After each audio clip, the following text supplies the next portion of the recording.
So, welcome to lesson 5 of bonding and properties, which this lesson is on states of matter. So the first thing I'd like you to do is just pause the video and then have a look at the knowledge check questions on the 2 pages, page 2 and page 3 of your booklet. Have a go at them, see what you can remember about that content in terms of elements and periodic table, and then we'll come back and answer them in a moment. So now that you've unpaused the video and you've had a go at the knowledge check questions, let's just run through the answers. So, number 1, name the smallest part of an element, and that is an atom. State the name of the columns in the periodic table. So the columns in the periodic table go down, and we call those groups. And then if you go back onto page 3, state the name of the rows in the periodic table. Well, funnily enough, they are called periods. Name the 2 main sections in the periodic table. So what is the periodic table split into? It's split into metals and, funnily enough, non-metals. Elements in, just a little space error there, elements in the same group have similar properties. Just remember, they have similar features that mean they are grouped together. State the units of energy. Energy is measured in joules. Name the 3 states of matter. So atoms, when they exist as substances, what do they exist as? They exist as solids, liquids, and gases. And state the units of temperature. Temperature is measured in degrees Celsius. Right, so the lesson here is going to get us to recall the 4 states of matter and describe how atoms or molecules behave in 3 of those states. So let's go through the first little bit of content of this lesson. The 4 states of matter. All matter is made from atoms and it can exist in 4 different states. The first 3 states are the ones that are most familiar and the ones that you're required to know about for your exams. But the 4 states are solids, liquids, gases, and plasma.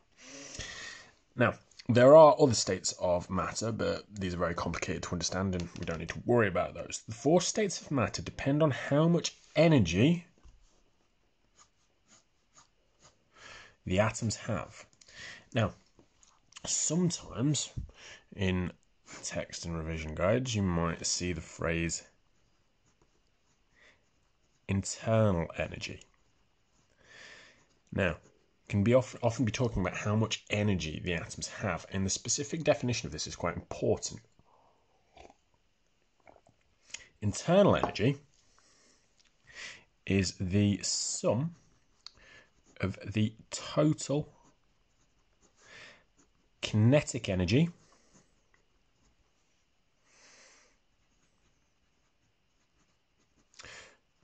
of particles or atoms. So it's the sum of the total kinetic energy that particles have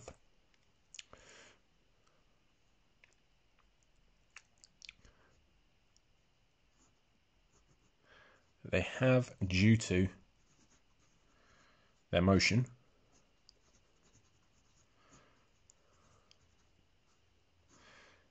and also added to the total potential energy, so stored energy,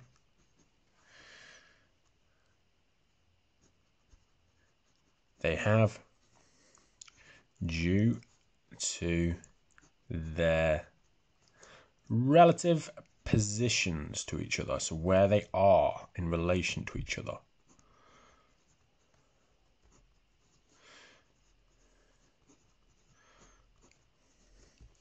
Now, it's important to remember that this is changed through heating.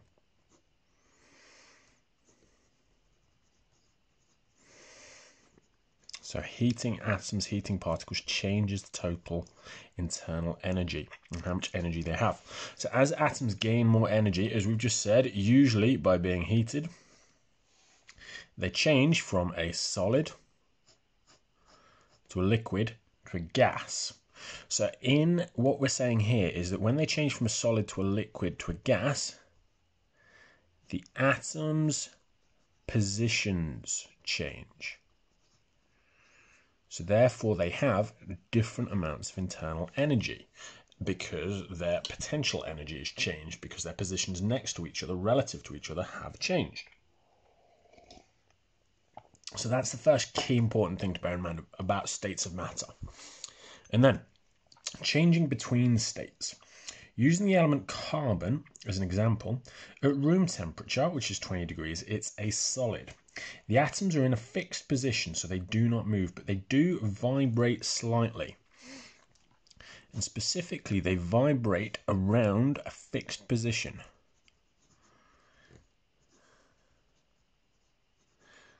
So they vibrate where they are. They don't move from one place to another, but they vibrate in a fixed place.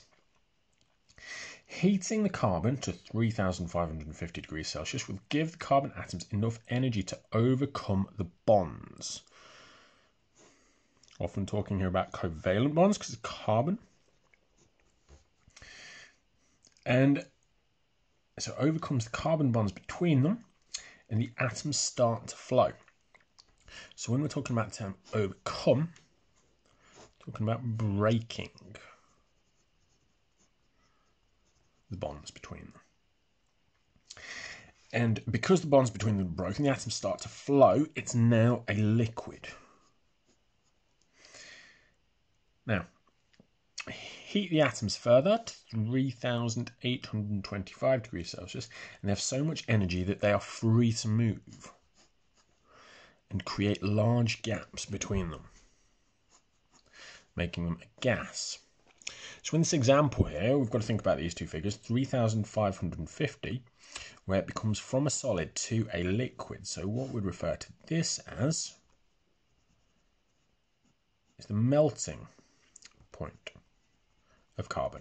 It goes from a solid to a liquid. Whereas here, 3,825 degrees, it's going from a liquid to a gas. So this is the boiling point where it's evaporating. Now, there's another term that we can link into this, where we're talking about enough energy to overcome the bonds between them and the atoms to start to flow, and it now to become a liquid. What we have here is we are changing the state of matter.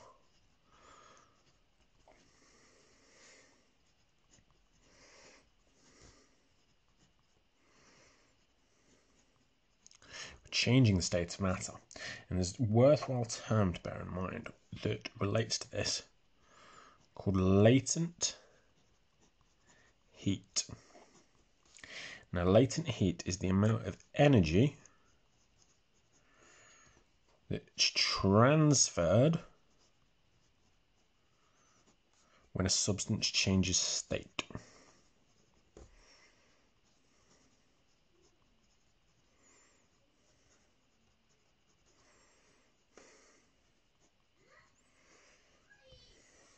Now, you might also see a term in revision guides, exam books, things like that, which you see written as... Oh, I just had a pen fall on the floor. Very sorry. Just make sure we're still all on camera. Which we have written as specific latent heat. Now, this is defined as the energy, which we know is measured in joules, needed to change 1 kilogram of a substance between states. So it's the energy needed to change 1 kilogram of a substance between different states of matter, from solid to a liquid, liquid to a gas, okay? And can often be calculated as energy needed for a state change equals mass times specific latent heat.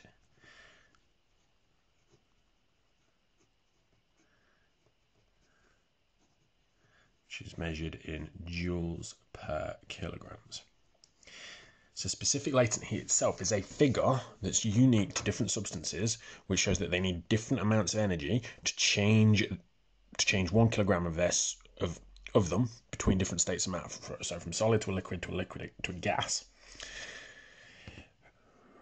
Right, and then also actually, if we just turn on to the next page,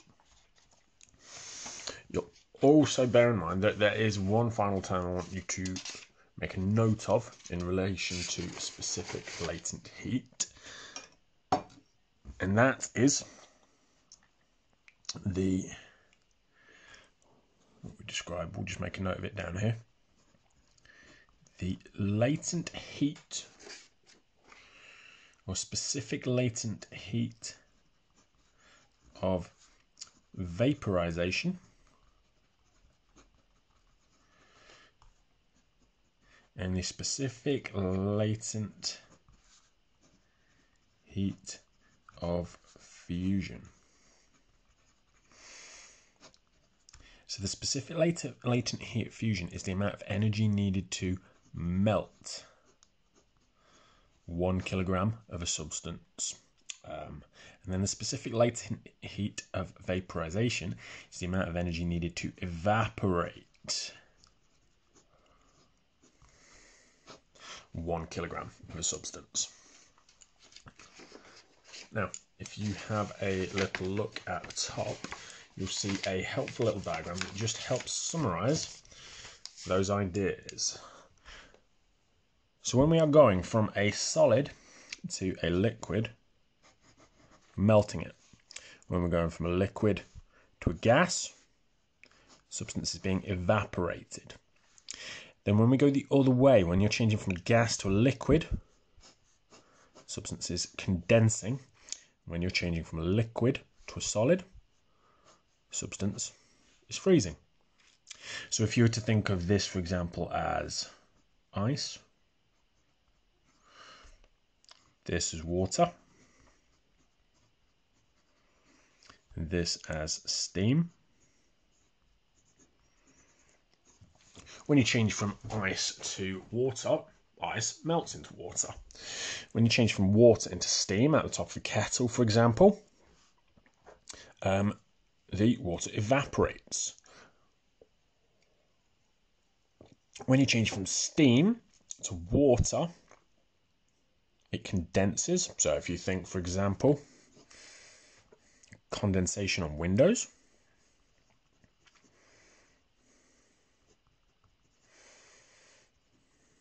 it's just a visual reminder of that. And then from a liquid to a solid, water freezes into ice. Then look at the examples below of elements and their melting points and their boiling points. Notice that these elements do not melt at 0 degrees Celsius and 100 degrees Celsius, which is the melting point and boiling point associated with water. So it's strange to imagine that hydrogen will melt and boil at minus 250 degrees Celsius, which is extremely cold. So hydrogen in the room right now has already been boiled, it's already been evaporated, so it's just something to bear in mind. You might sometimes see boiling points and melting points represented on a graph, and I want to get you to make a note of the following graph that will just give you a little visual representation of how we show the melting point and the boiling point of different substances. So if you draw a y-axis with temperature,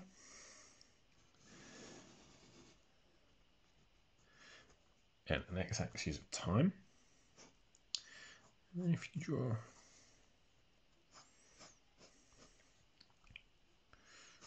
a couple of lines like this,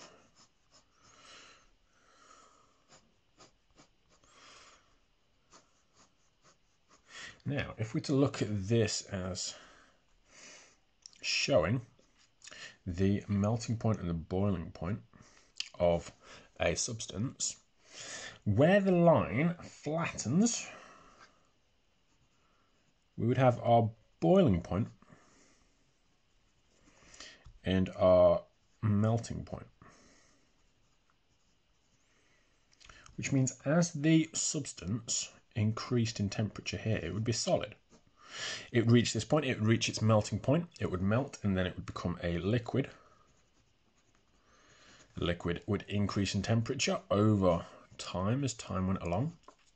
Once it reached this point, it would have increased in temperature a certain amount, but then it would stop increasing temperature for a while, and it would be boiling or evaporating until it became a gas. Now, what do you notice about the shape of the graph here and here? They're flat, whereas here, as the temperature increases, it goes up, doesn't it? Temperature increases, whereas here it's flat. The temperature is not increasing. So the temperature of the substance increases as it gains more energy.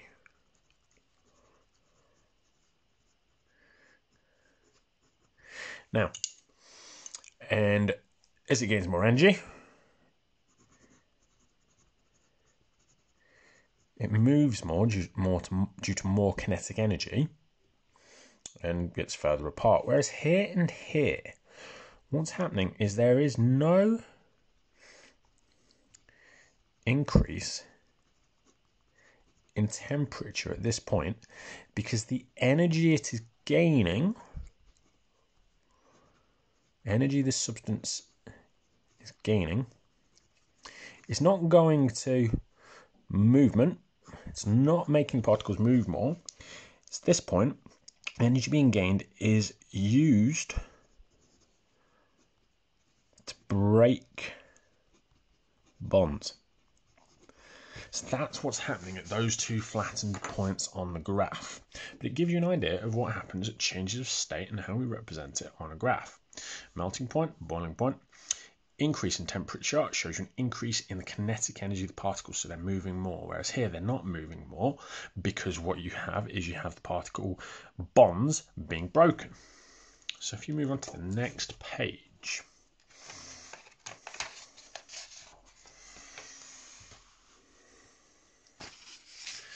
right,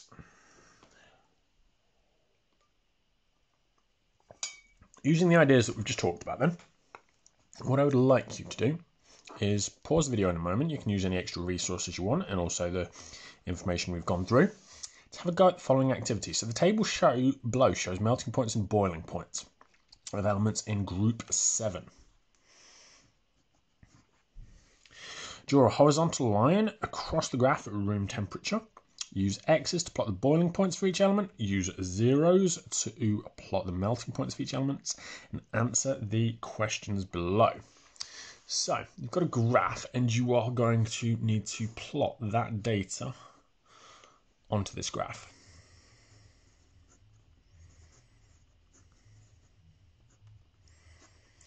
Now, as you'll see, my axes haven't come out particularly well in the printer, so if I just spend a moment adding those in.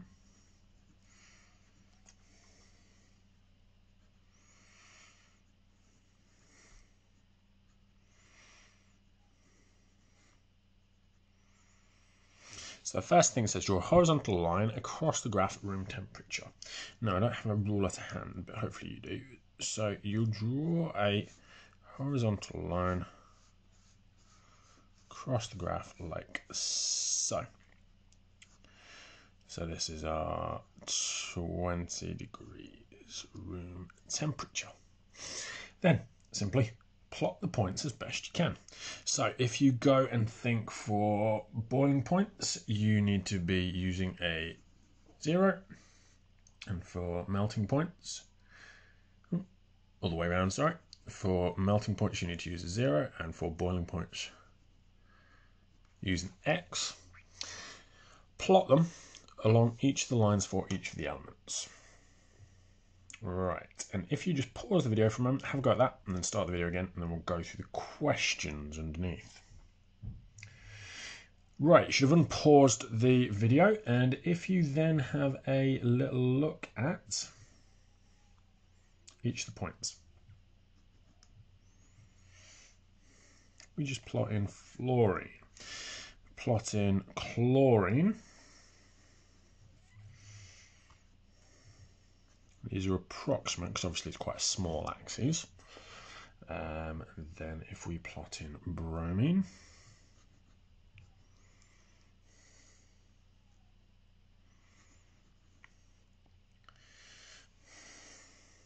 then if we plot in iodine,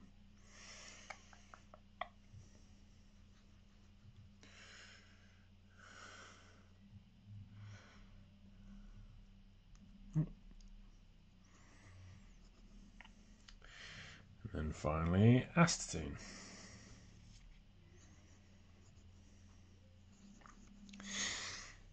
Now, once you've had a go at that, you should have a graph looking similar to that. Underneath and on the next page, you'll see some questions. And these questions are simply about data on the graph.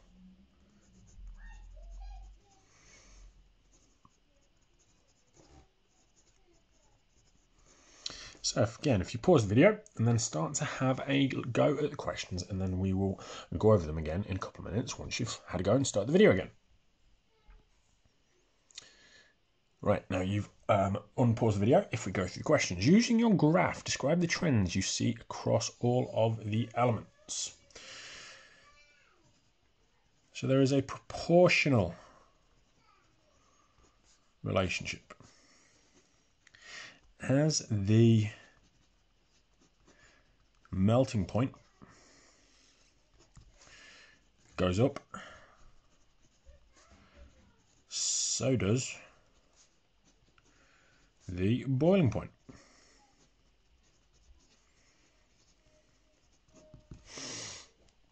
Name the elements that are gases at room temperature. So room temperature is 20 degrees. So anything that has a boiling point below. So anything that has a boiling point below that 20 degrees. And if you look at the data and you look at the graph, you should be seeing that fluorine and chlorine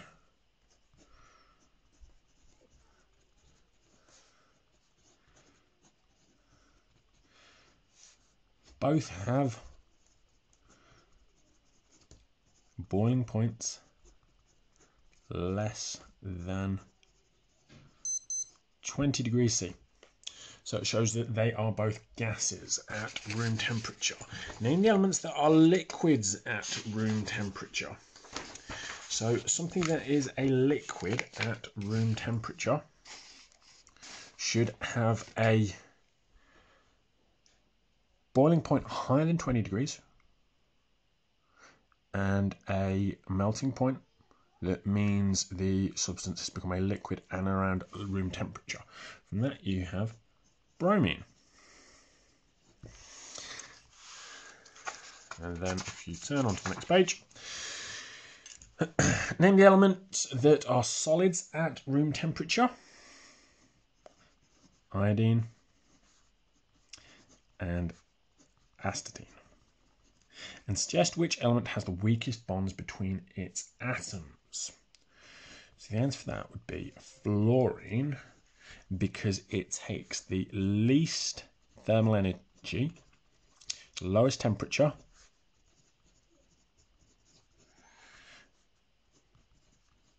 change state. Right.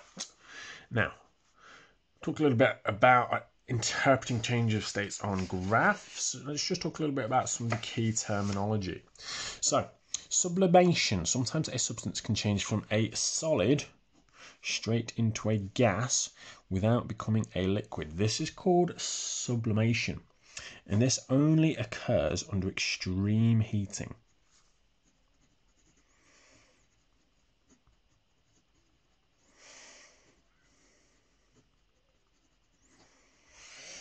Then plasma. Plasma is the fourth state of matter and only occurs in some elements. Once an element becomes a gas, if it's heated very quickly to around 5,000 degrees Celsius or above, it can change the number of electrons in an atom, causing it to conduct electricity very easily. Some examples of plasma are lightning strikes, neon shop signs, and plasma TVs.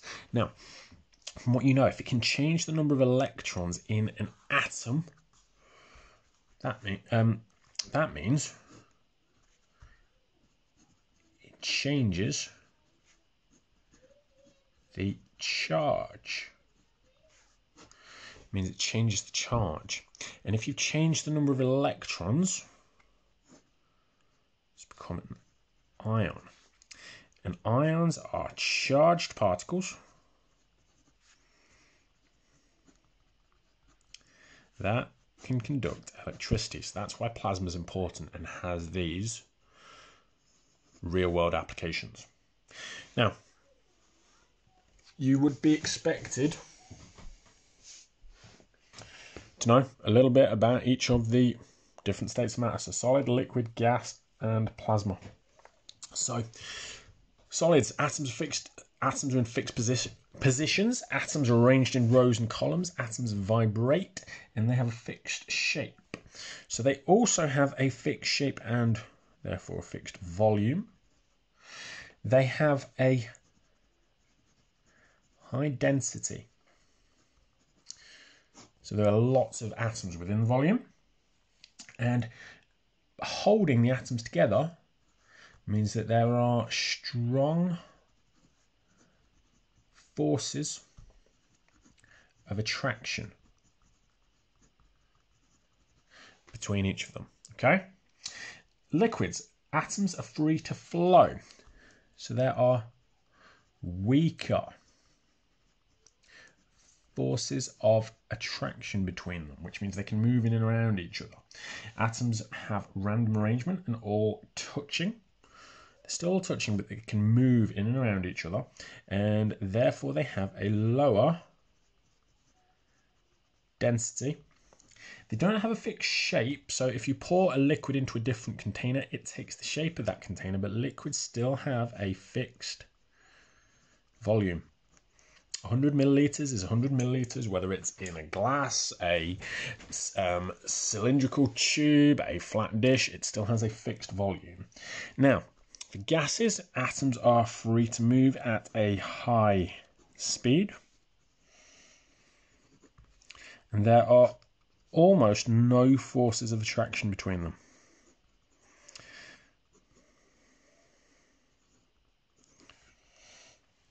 And because there's so many large gaps, there are fewer atoms there.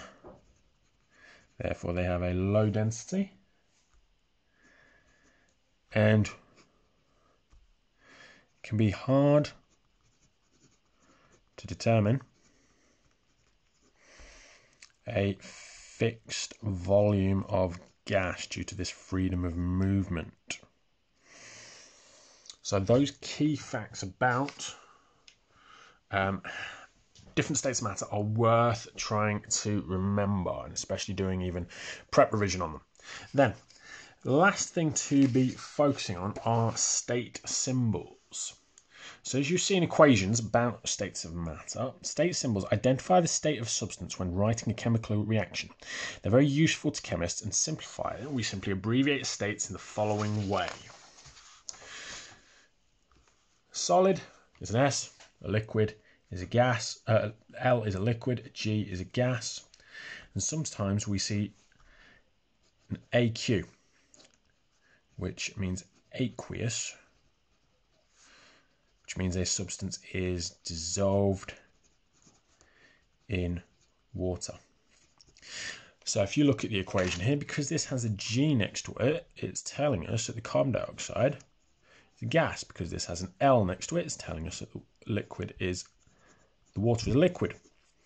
Because this has an AQ next to it, it's telling us that this calcium chloride is dissolved in water. Because this has an S next to it, it tells us the calcium carbonate is a solid.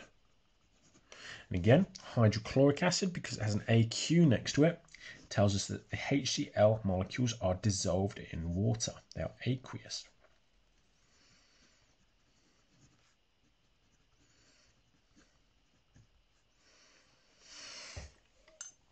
Right, so we've gone over content of state of matter. So pause the video now and then spend your last few minutes having a look at the knowledge check and application check questions, and then we'll go through them to finish. Right, now you should have unpaused the video. Let's go through the answers. State what all matter is made from. All matter is made from atoms. Describe what happens to atoms in a solid when they are heated. They vibrate more.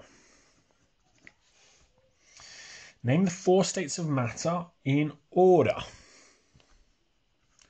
Solid, liquid, gas, and plasma. Explain why a solid eventually turns to a liquid when it is heated. Because the bonds between atoms are overcome, or they're broken. Explain how atoms gain more energy. They're heated, so they move more, which gives the atoms more kinetic energy, which is then what results in an increase in temperature. Explain why liquids and gases take the shape of the container they are in. Because they are free to flow and move. So the atoms have no fixed position.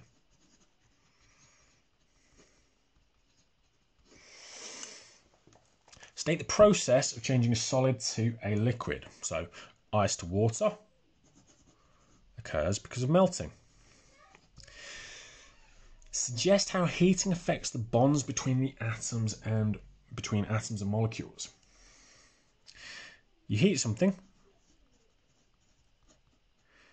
it breaks bonds, allowing for freer movement of atoms or molecules.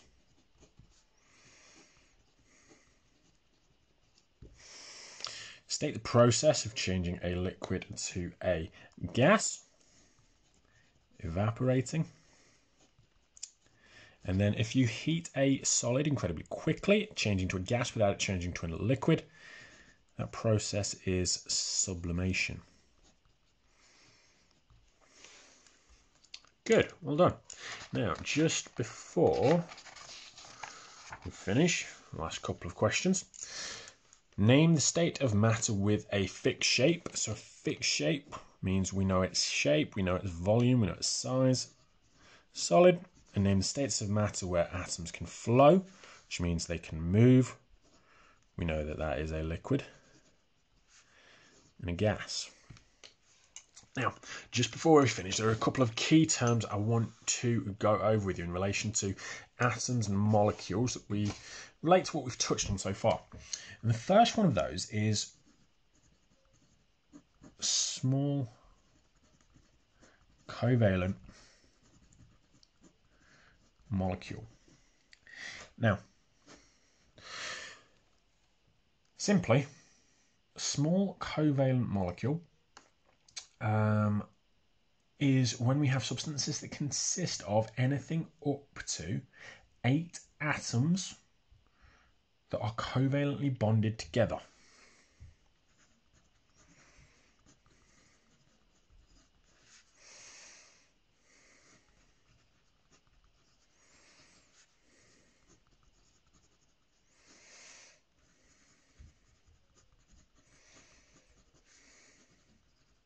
So we've covered examples of these in previous lessons of things like molecules of CO2, H2O, CH4, NH3, carbon dioxide, water, methane, ammonia. These are all small covalent molecules, and they are held together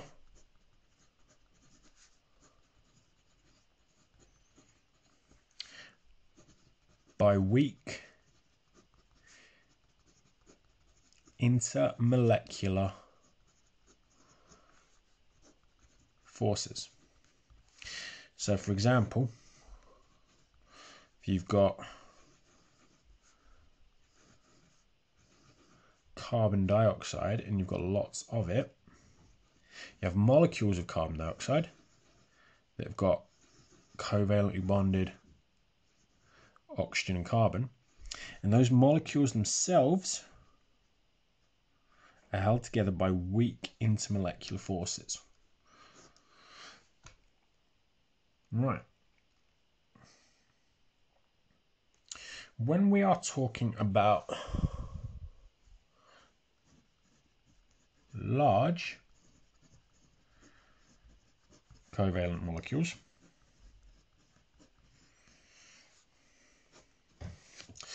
what we are talking about is we are talking about small covalent molecules that have bonded together.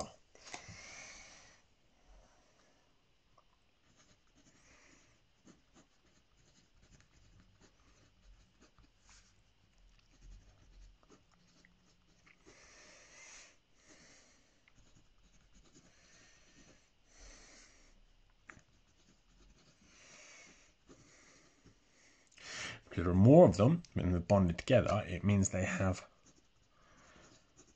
higher melting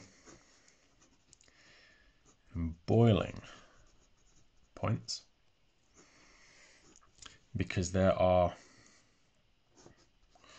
more forces between molecules to break.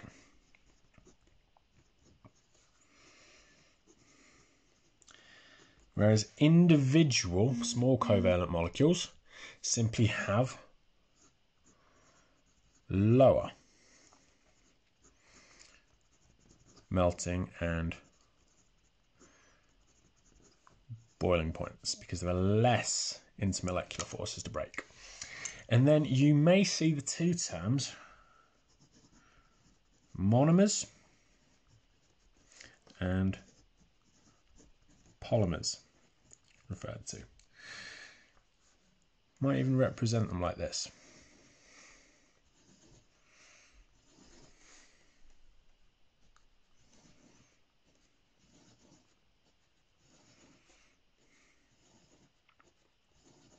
Now, simple fact is, when you have monomers, these are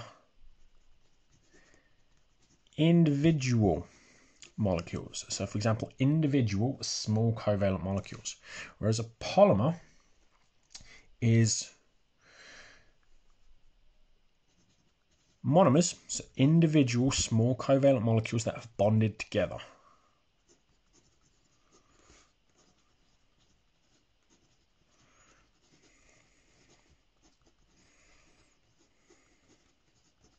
So these are just terms that are worth you being familiar with, as well as having talked about states of matter and covalently bonded molecules and allotropes of carbon in previous lessons.